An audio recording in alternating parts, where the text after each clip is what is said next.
Thank you for checking out Tea and a Buddy on YouTube. Please don't forget to like and subscribe.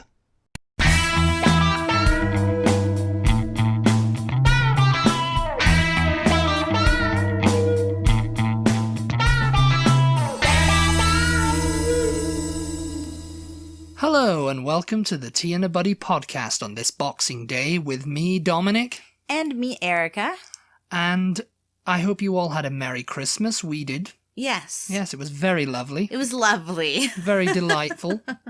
Very delicious. Very relaxing. Lots of food. Very warm. Lots of tasty treats. Sweet treats, that's the one. Sweet treats. Which you love so much. Yes. Lots of fudge, lots of cookies, lots of cake. Gosh. Too many cookies. Too much turkey. Actually, too much fudge. The cookies I keep. Or tofurkey. The cookies I'll keep. Tofurkey. Yeah, we had tofurkey too. we really did. Because we decided to go half vegan, half not. We're going to be talking about the Queen's Christmas broadcast. Yes. Or the Royal Christmas broadcast. Yes. And that, which doesn't come on over here because there's no Queen. So we have no Queen. No Queen in the United States So of we're America. just going to be talking about it in general. We don't know what funny. We don't know what she had to say this year, but Yes. I mean, we can talk about the other ones. The other ones. The past ones. The past ones, yeah. Yes, sure. So when did this start? When did this tradition start? This started in 1932, way back in 1932. Okay, so it didn't start with her. No, it didn't start with her, no. Oh, okay. It started with George V. Okay. In 1932 on BBC Radio. I think he came to one of the founding fathers of the BBC, the guy who started it all, and said, I'd like to, or maybe he came to the king and said, oh, you should do a Christmas message for all your subjects. Yeah. And we can do it on the radio and it'll be all fancy and nice. Is this the subject of the King's Speech movie? It might be.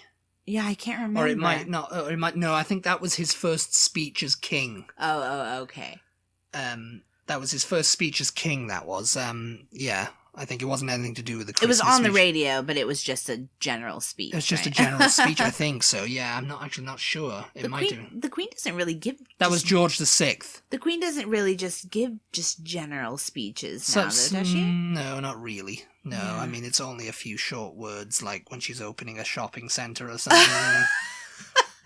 Or whatever she's doing now. Her very important duties, like opening shopping centers. Yeah, I think she gets Charles to do that now. Because I think they've largely retired from, like, official duties. You know, like the Duke of Edinburgh's gone to bed. And, you know, well, I mean, she's only 90-something, right? She's only 90-something, exactly. But yeah, this all started in 1932, and it was a speech written by Rudyard Kipling. Oh. You may know him as the author of The Jungle Book. Yeah. And other things. And he touched on the advance, and George V touched on the advance of technology that permitted him to deliver an intimate message to all parts of the world, as well as mentioning the need for work towards peace and counselling listeners to aim for prosperity without self-seeking. So yes. Yeah, that's interesting. And so he started up a tradition of every year, you know, he'd say, oh, this is what's been happening in a year, and thank you to all my subjects for wishing me Merry Christmas and all this kind of stuff. Yeah. Then he died in 1935. It's just like a year in review, isn't it? A year in review, yeah. What's happened this and like year. to give you a bit of motivation, like end the year on a high note, because they don't ever really talk about negative things that happened that year, do they? Or do they? So it's kind of been creeping in, obviously. Oh, really? Yeah, it's kind of been starting to creep in. Yeah. Oh. I mean, because stuff that's happened, they have to kind of touch upon it. You know, they can't just ignore it and pretend it didn't happen. You know, and say, well, this is what we did this year. For example, like, you know, in like 1997 when Princess Diana died, she had to mention that. It's been a trying year and and blah, blah, blah, you know. Yeah. Blah, blah, blah. Yes, well, because I can't remember. They go on for, like, I think it's like half an hour or something. Oh, really? I thought it was only about like 15 minutes or so. Maybe. I'm not sure. It's like half an hour, it seems like it anyway. Because I never... Apologies to any fans of the royal family listening. I never I mean, we all had to watch it around my grand's house, you know. Yeah. So it was that kind of thing, you know. We'd watch it and go, you know. And, you know, just watch it. Oh, she's coming on, the Queen. Oh, doesn't she look lovely? Doesn't she look lovely? My gran would be like, you know. Because when did it transition from radio to television? With the current Queen. During her reign. 1957, I think it started on live from Sandringham or somewhere. And the BBC produced them all up until about 1997. Then they got the ITN, which is ITV, got rights to produce them, and then it kind of alternates between them, Sky, and the BBC, you know, every so often, you know. So does she talk about just things having to do with the royal family, or things like worldwide that have happened? Stuff worldwide that's happened.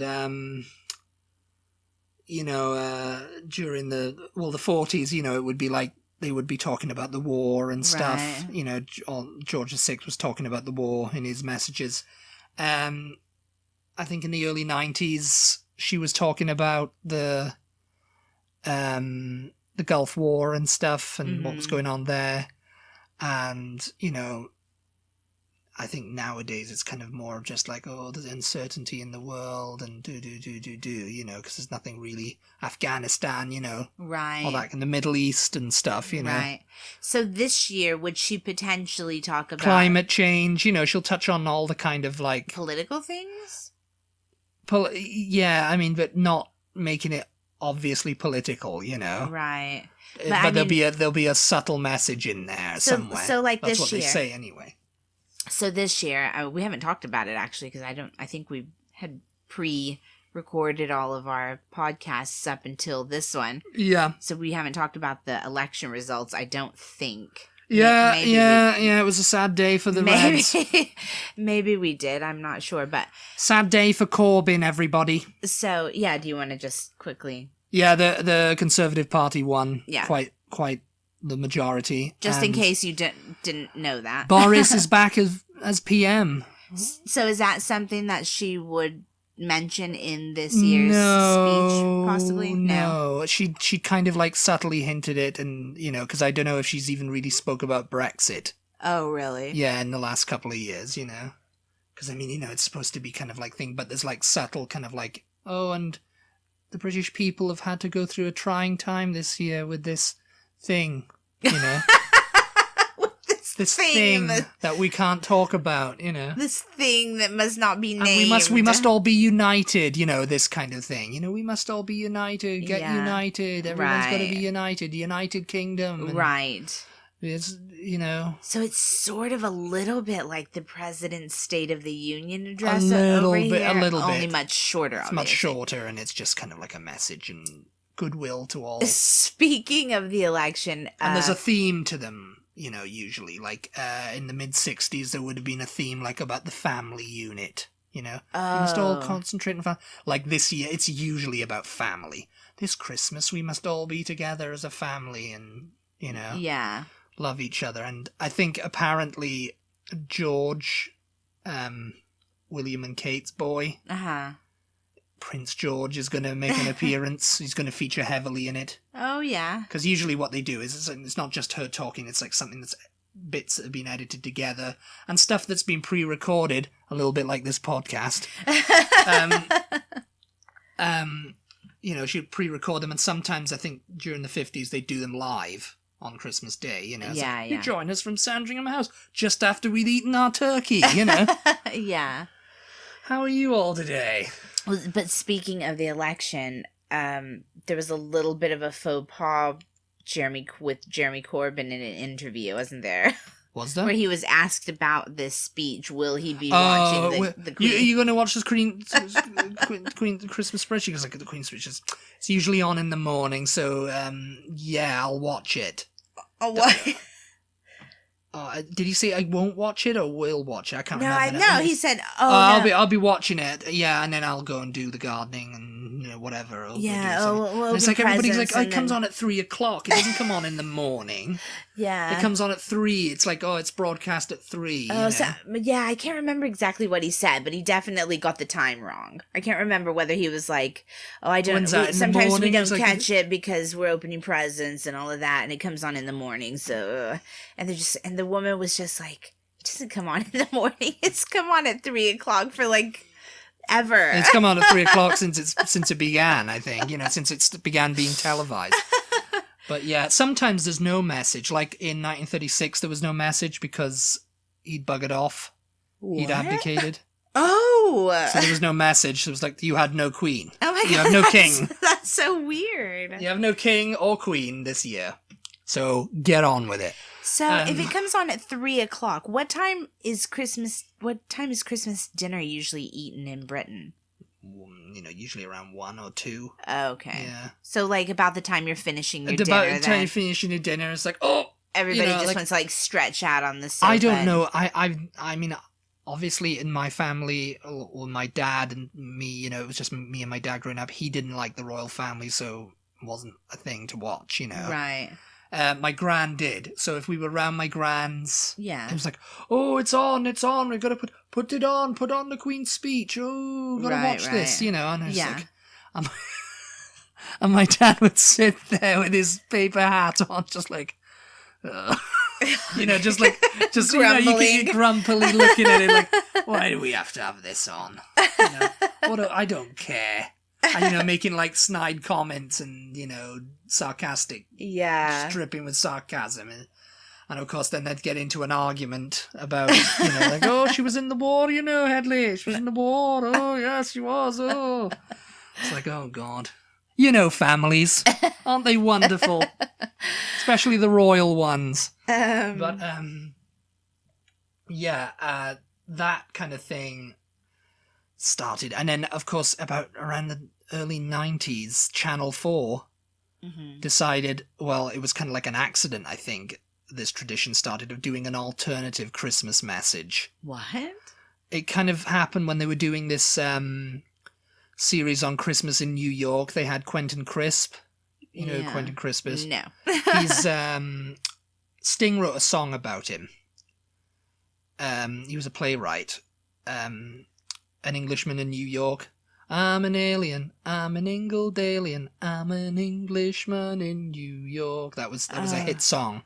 Yeah. That was about him, Quentin Crisp. He was this gay guy who was a playwright. The Naked Civil Servant was his play. I think it was a book, and it got turned into a movie with John Hurt. Yeah.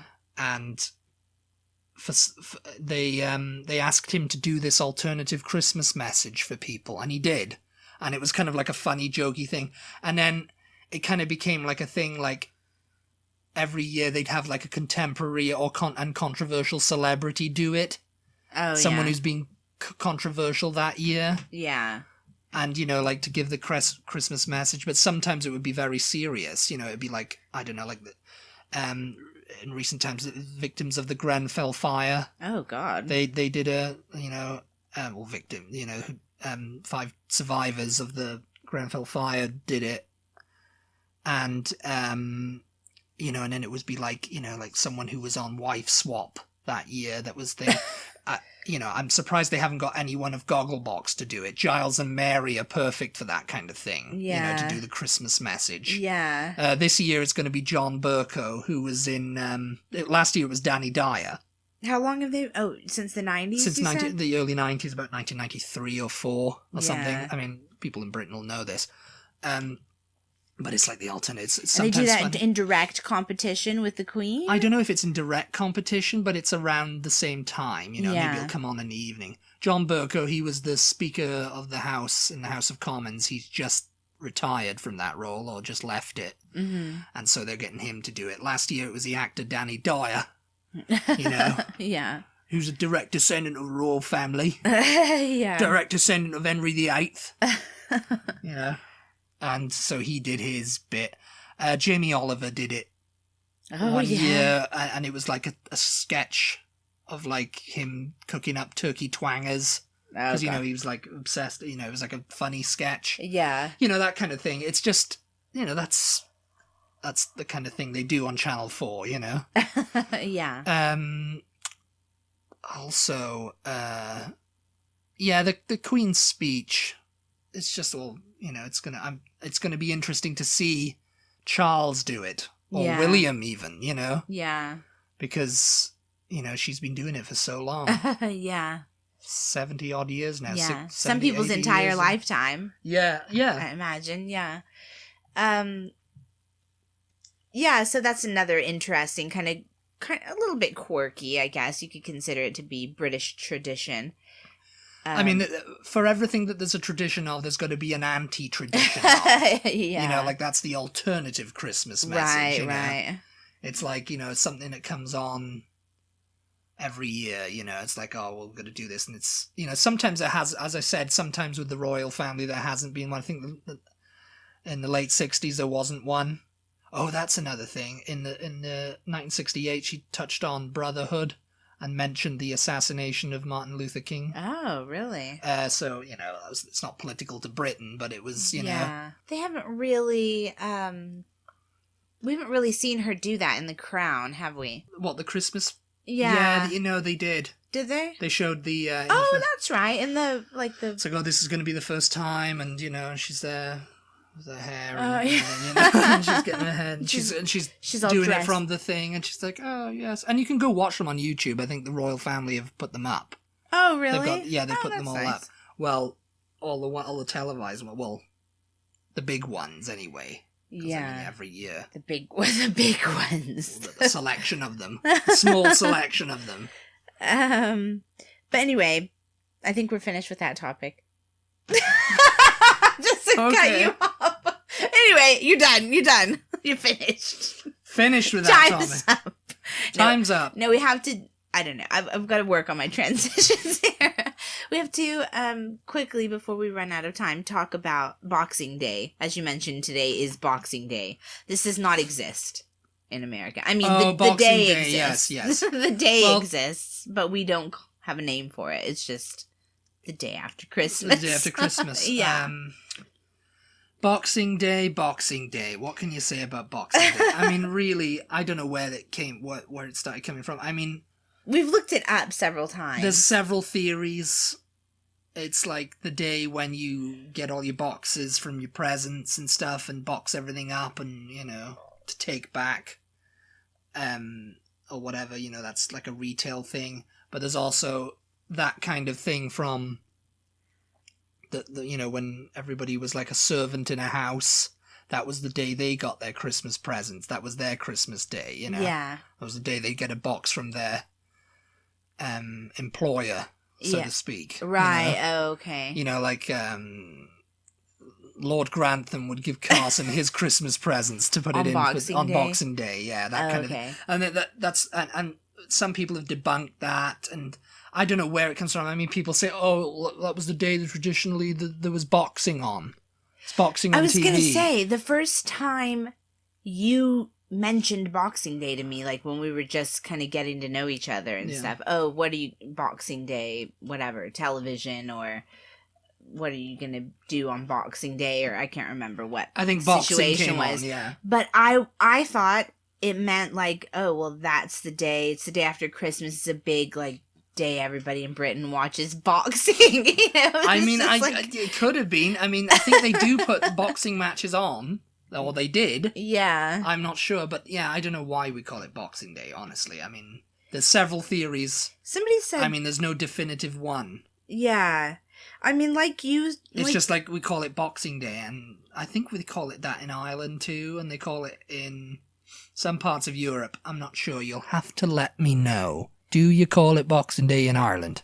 There's more to Boxing Day than this. Everybody has the day off, right? Yes. Still, like... Yeah. It's 26th. I mean, I think a lot of people still have over the day here off. It's the same thing. Yeah. You have like the week off until New Year's, don't you? Well, some places. I mean, we used to with my old job. But no, not everybody doesn't get that. Yeah. But as you mentioned before, I think I saw maybe on YouTube or in an article or something, someone mentioned that Boxing Day had to do with taking stuff back to the stores. Taking stuff back to the stores, all the presents you didn't want from Santa, you were angry, like, oh, Santa got me this and I don't like it. Which we do, I mean, that exists over here too. I remember. Father Christmas. I remember doing that as a kid, oh, we've got to go back. We've got to go hit all the sales. The Boxing Day sales was a big thing. Like, oh, we're open on Boxing Day, 10 till 10, and Boxing Day sales. Get the, Yeah. Everything that nobody bought for Christmas is here, and we've marked it down to its actual price, what it's worth. Yeah, I mean, that happens over here. The stores are insane if you try to go return something the day after Christmas, though. Yeah. I mean, yeah. You're waiting in line forever. Yeah. It's ridiculous. It's like the Black Friday all over again. Yeah. But in reverse, because you're taking things back instead of buying them. Yes. Well, no, I mean, a lot of people do go, I used to know somebody, oh God, who was it? Somebody used to do they were like, we're not going to celebrate Christmas on Christmas because after Christmas, everything goes on sale.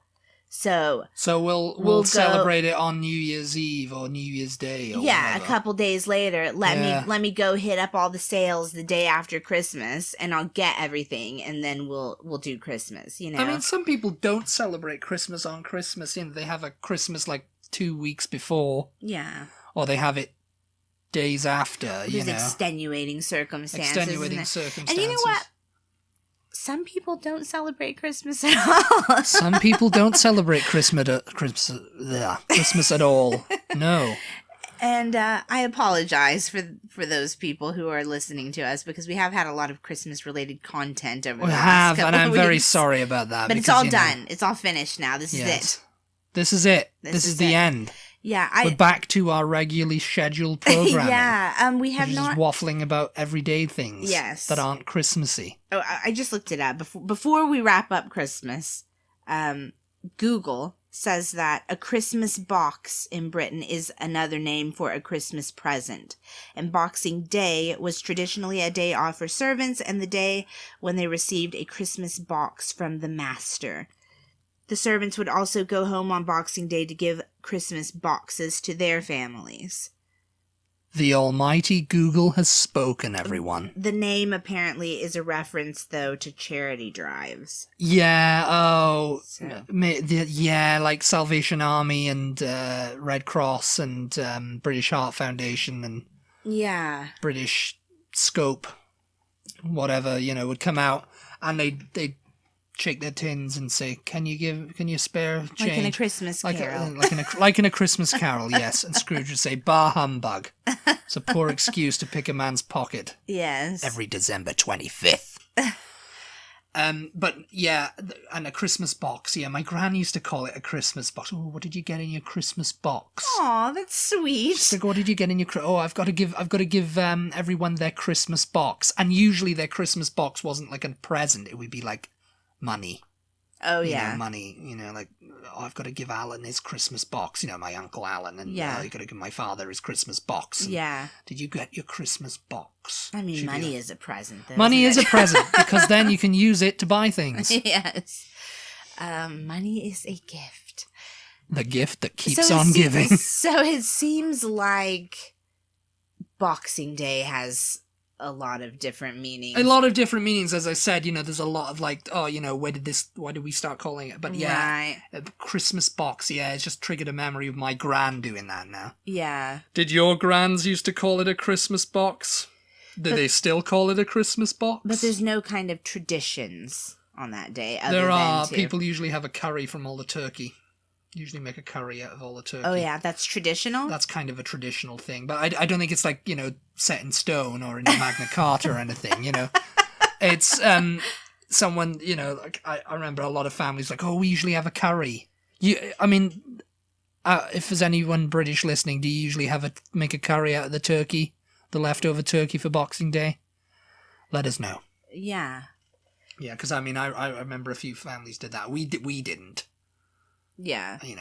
My gran barely knew what curry was. Well, and your dad doesn't eat turkey, does he? No, he doesn't eat turkey, so there you go.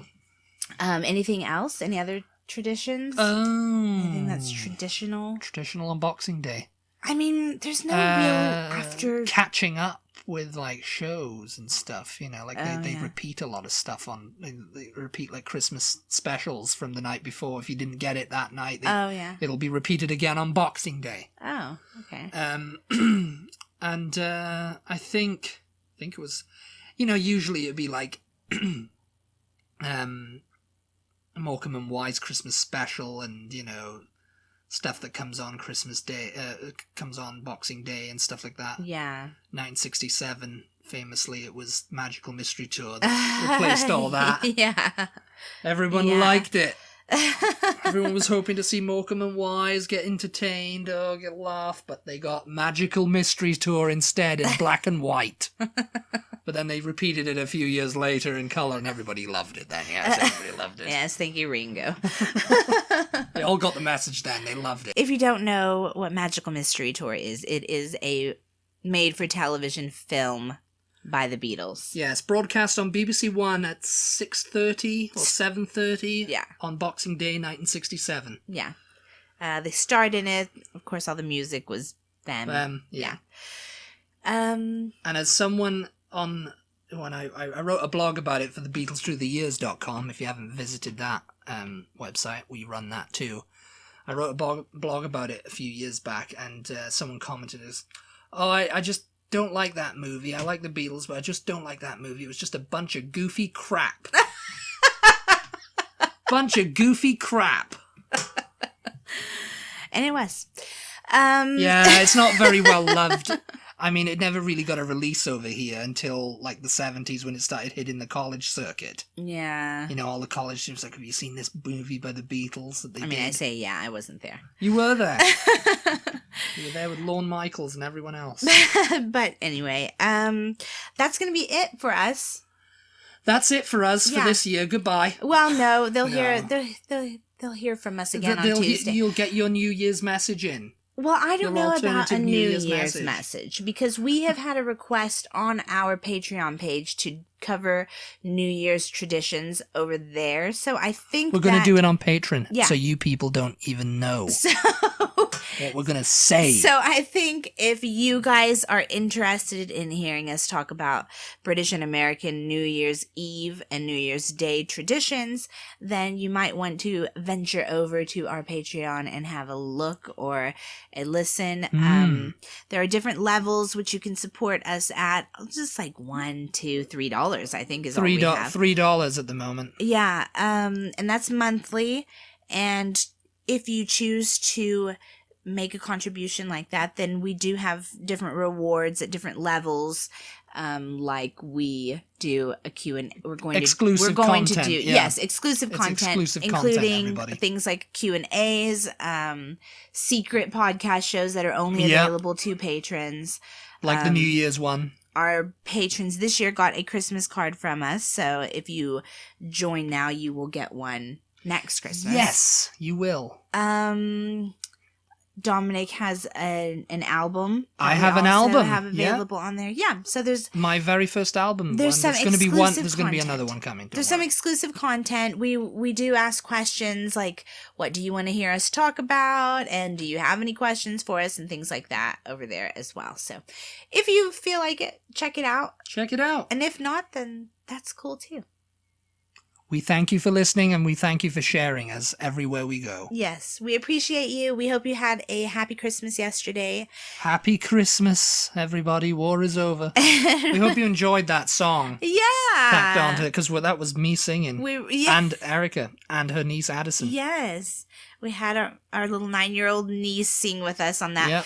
If you don't know what we're talking about, check out the previous podcast. We tacked on a little recording that we did to the end of the previous podcast. So anyway, that's it from us. Merry Christmas again. Merry Christmas. And we'll talk to you on Tuesday. Thanks for listening. Bye now. Bye.